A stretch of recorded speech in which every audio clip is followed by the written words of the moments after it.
What's going on, guys? Welcome back to the channel. My name is Trey with Ghost Tactical, and today we're going to do a quick introduction. This is going to be the first video in a series of the LPVO series.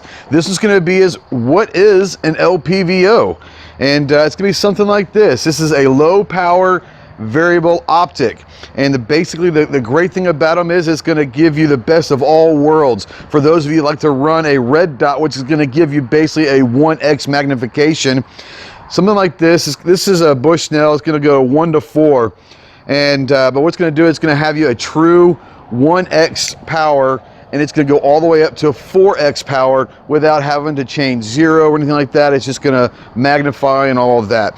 Like I said, these are going to come in different brands and all that. They're going to have different price ranges. They're going to be second focal plane, first focal plane.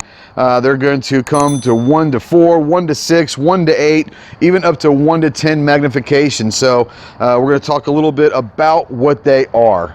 The first thing we want to talk about is we talked about second focal plane and first focal plane. And the big difference is when you have a first focal plane, okay, and you're at 1x magnification, you have the reticle and the target.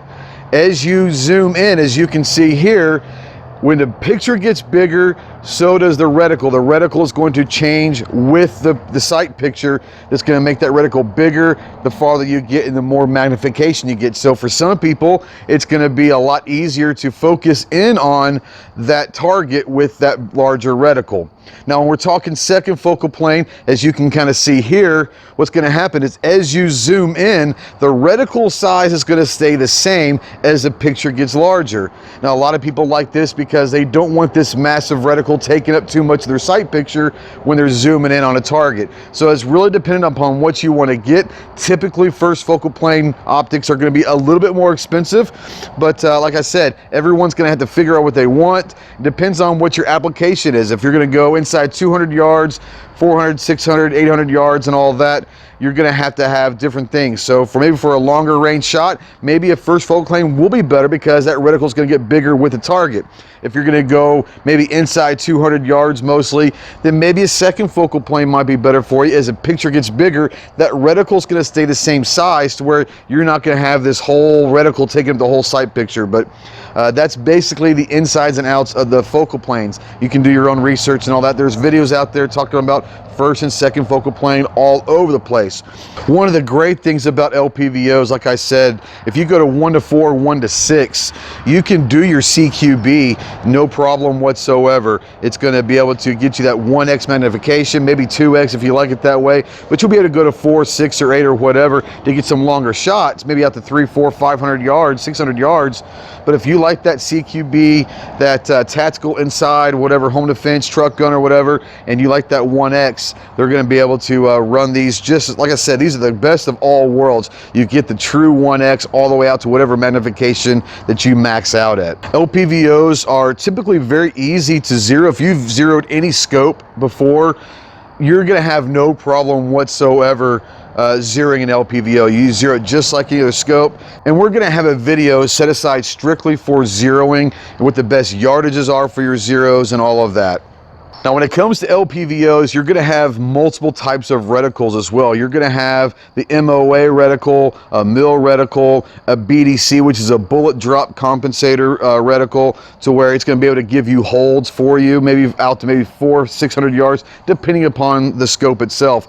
But the different reticles are going to play a role as to what you like looking at. Do you like the crosshairs with the mill, the crosshairs with the MOA? Do you like the BDC reticle and all that? This one is the crosshair reticle, and this one is going to be the BDC reticle. So when it comes down to reticles, that's really a personal preference. What you want to try to find is a reticle that's going to look good when it's at 1x or maxed out at whatever that magnification is for the LPVO. If you like a reticle when it's 1 power but you don't like it at 6, then maybe you might want to try a different reticle and see, I like it at 1 and 6 or 1 and 4 or whatever you have. Different brands are going to have different things that they're going to be involved with their LPVOs. That might be like the Bushnell. I really like the Bushnell because it has a throw lever, and so you just go from 1x to 4x real quick with that throw lever. Some of them are going to have the throw lever, so you're going to have to, with your hands. Is it hard? No. Does that throw lever make it a hell of a lot easier? Yeah, it does. If you want to call it that, I was late to the party when it comes to LPVOs. I've always run dots and I love EOTechs on my battle rifle, but I'm getting up there in age and my eyesight is not 20/10 anymore.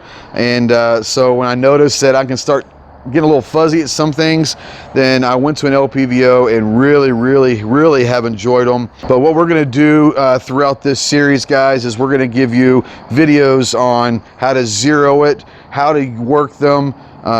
Most importantly, we're going to have comparisons, reviews on all of these. We have 5 or 6 LPVOs that we're going to run reviews on individually. And then we'll do some comparisons, whether it's in price point or in max magnification, whether it's 1 to 4s, 1 to 6s, 1 to 8s, and all of that. Then we're also going to talk about price points. You can get some of them for under $200, all the way up to however much you want to spend. Most of the ones that we're going to talk are going to be $500 and below. We're going to have some Monstrums, Swamp Fox, Bushnell, Axion, and other brands out there. They're going to give you price points from about $200 all the way to about $500, which are really going to give you some great product ideas without breaking the bank. But if you're out there looking for an LPVO, then you guys might like this series and you might like to get into one. If you're looking for a new optic for your AR, LPVOs might be the way of the future. So I think these are going to kind of take over for years to come, because it does. It gives you the best of all worlds. So guys, thank you so much for watching. We will see you throughout this series. Let me know down below, do you run an LPVO? Have you ever shot through an LPVO? And if so, how do you like it? And what brand are you using? What's your magnification? Let me know what LPVO that you're running right now, or if you're interested in one, let me know what you're looking for. We might be able to help you out. So guys, we'll see you at the range. Semper Fi.